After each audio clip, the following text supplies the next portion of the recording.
Here's my top 10 favorite Javadoodles animations. Number 10. When I was like 16 years old, I got a job washing dishes at a crappy diner. And there was a manager named Pam, and she was terrible. And no one could last longer than a couple of weeks. And one time it was really busy, and the cook just walked out. And everyone started freaking out. But I just walked up to the grill and started cooking. And it was like a scene in a movie, like the lowly peasant dishwasher saves the day. And Pam started putting me on the schedule as a cook, and after a couple of months, this is totally true, I was like the main cook at the crappy diner because everyone had just quit. But Pam eventually became a monster again, and I'd had enough. And I was about to walk out, and Pam was like, "Kevin, where are you going?" And I turned around and I was like, "Pam, I'm only 16 years old."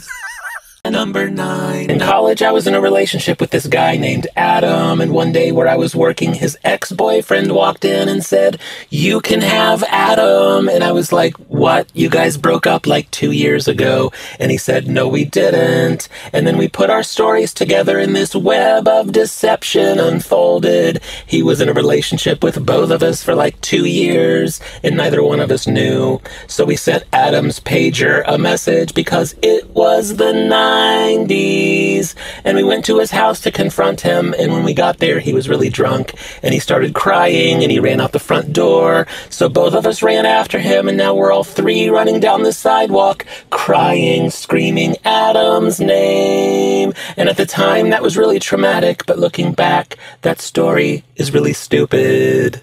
Number 8. I was like 10 years old. We were watching TV, and they had on male strippers, and they started dancing around, and I got really excited, and I said, "Mom, are they about to take off their pants?" And they looked a little concerned. And then the next morning, I recounted the entire thing in great detail to my grandma. And she said, "Well, I don't like that sort of thing." And I said, "I do. I love it, Grandma." Number 7. When I was like 10 years old, there was a box of maxi pads in the bathroom, and I said, "Mom, what are these?" And she said, "You put them in your underwear." So the next morning before school, I put one in my underwear, adhesive side up, and went to school, and it was really uncomfortable. And then I went to the bathroom to try to peel it off, and that adhesive is really strong. And I was in there a long time, and then the teacher came in and said, "Kevin, are you okay?" And I said, "Yes." And then I thought maybe if I get it wet, it'll peel off easier. So I went over to the sink, and then the teacher came back in, and she just froze. I could tell she couldn't quite comprehend what she was looking at, and she just turned around and left. Number 6. Recently, I had to have a tooth pulled, and then they did a bone graft, and the dentist kept saying they were using cadaver bone. So then, of course, I was like, "I'm just curious, is it the bone from one specific person, or is it like a mixture of people?" And then the room got really awkward, and the dentist in a really serious tone was like, "We're not allowed to disclose that information." And I was like, I'm not going to try and go hunt down their families or something. And, but now I can't stop thinking about the person living in my face. And I sense that her name is Tammy. And now my face is haunted, and that's the story of Tammy the Face Ghost. Number 5. When I was like 8 or 9 years old, my grandpa took me to a store, and behind the counter there was a display of toys, and my grandpa said, "Pick out one of those toys." And I said, "I'll have that Wonder Woman doll." And the woman behind the counter looked at me and said, "That toy is for little girls." And my grandpa looked at me and said, "Is that the toy you want?" And I said, "Yes, Grandpa, give me that Wonder Woman doll." And he bought the doll for me, and the woman shot me a dirty look. And the moral of the story, I think we can all agree, is that Grandpa made me gay. Number before. When I was like 9 years old, for a very brief moment, I thought the word tatas meant toes.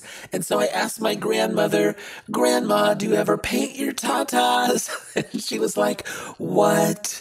And I was like, "Do you ever paint your tatas?" And she was like, "People don't do that."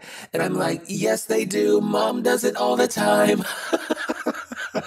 And I was like, "Anyway, if you ever decide to paint your tatas, I think you should paint them green." Number 3. When I was like 12 years old, I discovered that wine was made with fermented grape juice. So I snuck into the kitchen and got a bottle of Welch's grape juice and thought, wouldn't it be so adult if I had a bottle of wine in my closet? And I checked on it every day to see if it had turned into wine yet, and then eventually just forgot about it. And then like a year later, I rediscovered it and thought, oh my God, there's a bottle of wine in my closet.